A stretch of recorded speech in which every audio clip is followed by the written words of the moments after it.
Okay, so I'm here today with Alex Roth.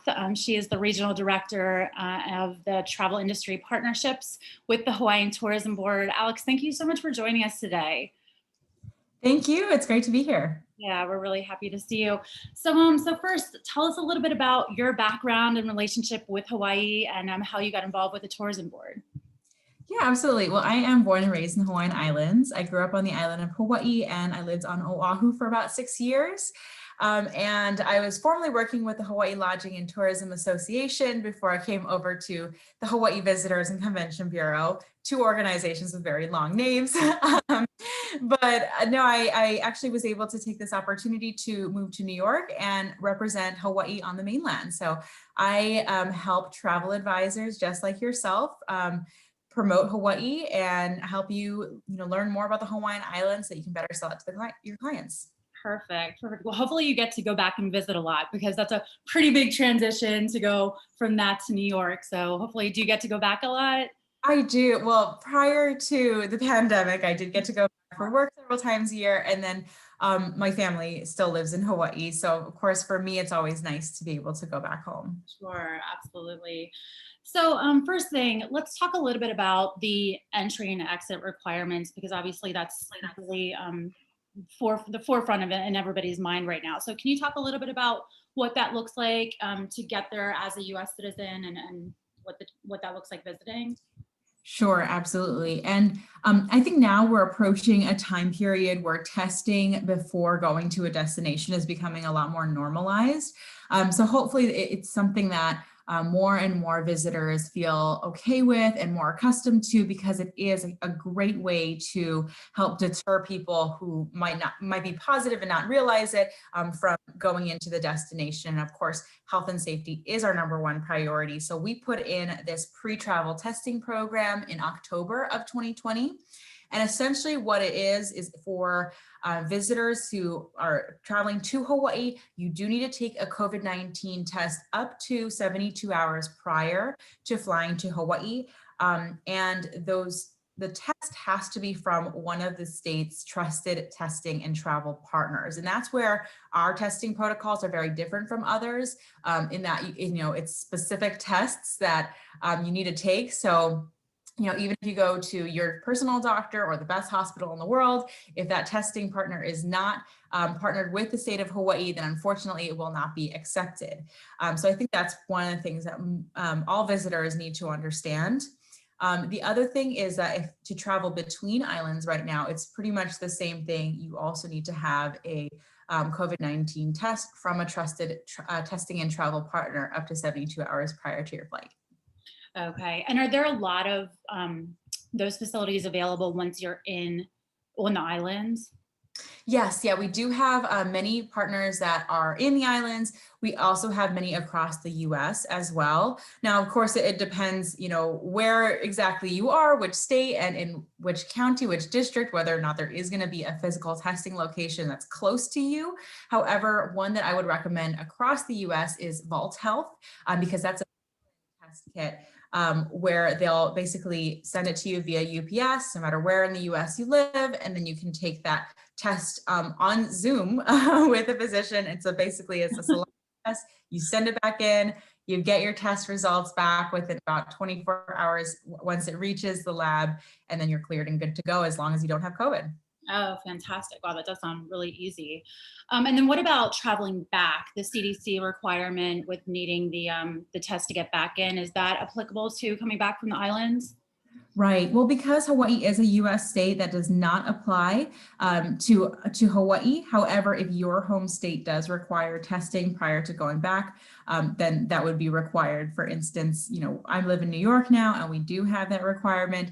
So I did get a chance to go to Hawaii in December. I did take a test prior to getting to Hawaii, prior to going to another island, and also prior to coming back to New York as well. But for many other states, if you don't have that requirement, it's not required by the state of Hawaii. Okay, perfect. Thank you.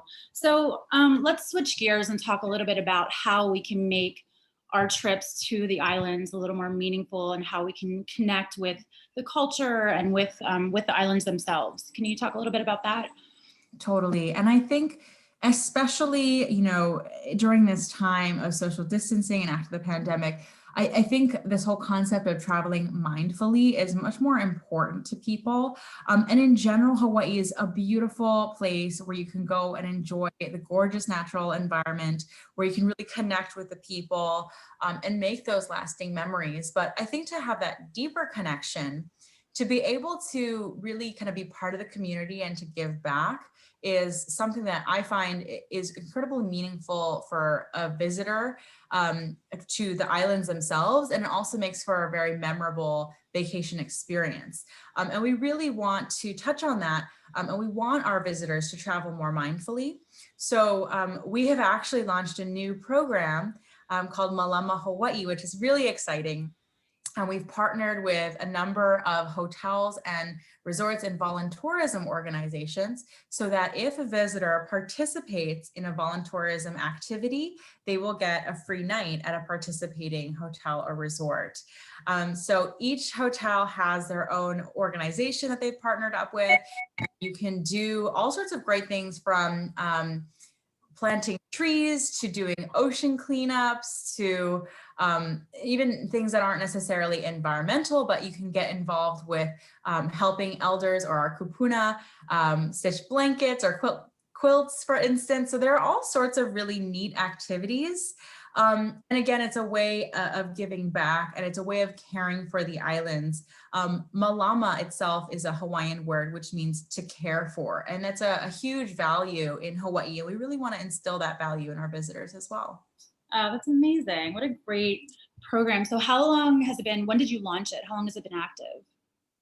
It's only been active for a few months, and especially, since we've been really trying to educate visitors and making sure that they know about our travel protocols.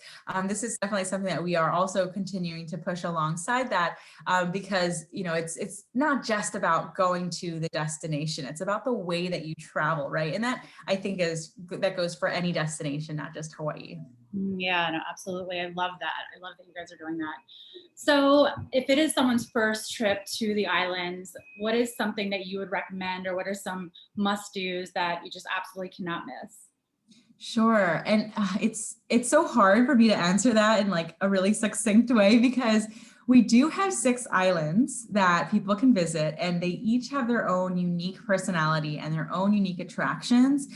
So something that I think might be the perfect, itinerary for a first-time traveler might not necessarily be for you.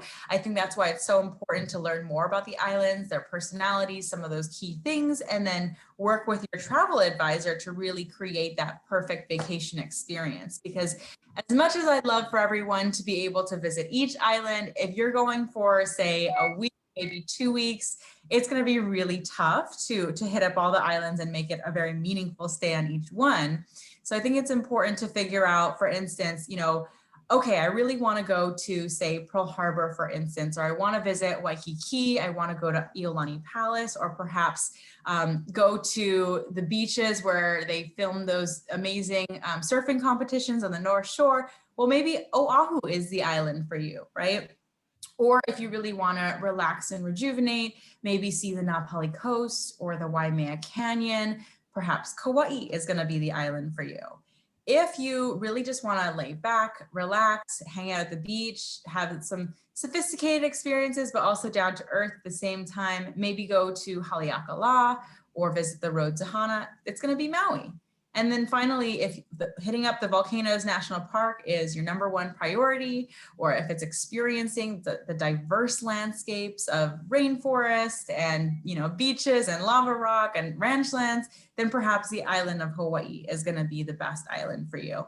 So as you can tell, there's just too much to cover, and that's why people like you, Martha, help visitors to create and curate that perfect visitor experience.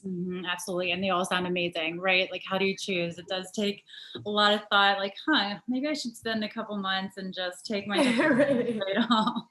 But well, Alex, thank you so much for your time today. I really appreciate it. This has been so helpful. And hopefully we'll be able to meet in person again soon, and enjoy meeting in person for the first time. Sure, absolutely. Thank you so much. And hopefully we'll see you in Hawaii. Yes, that'd be amazing. Thank you. Thank you.